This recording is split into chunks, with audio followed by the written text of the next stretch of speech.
এই মন্দিরে মানে কাল শিবরাত্রি হয়েছিল বন্ধুরা। দেখো মন্দিরটা কত সুন্দর, ভেতরে মা কালী আছে। আর চলো যাওয়া যাক উপরে।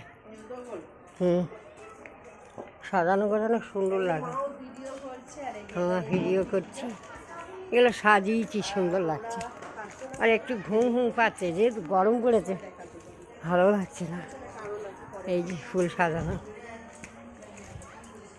ও বাবার পুজো হয়েছে কালকে। এই যে মা ভিডিও হচ্ছে।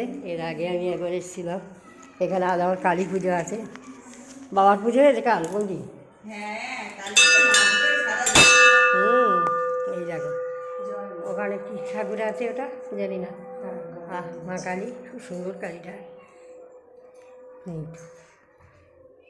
বৌদিটা ফল কাটছে, একটা বৌদি দাঁড়িয়ে আছে। আমরা মাঝে মাঝে ভিডিও করি এখানে, যেহেতু এক্ষুনি আমার মায়ের পুজো শুরু হবে। জানি, কেন আমাদের কালী ঠাকুর আছে সেই, ওই জন্য ওটা তারাও। এই মন্দিরের উপরটা দেখো, পুরোটা ঘুরিয়ে দেখাচ্ছি। এর আগে আমি এসেছিলাম, নিয়ে এসতে বলে তাই ভিডিওটা করে। মায়ের পুজো আছে, খুব সুন্দর সাথে হেভি।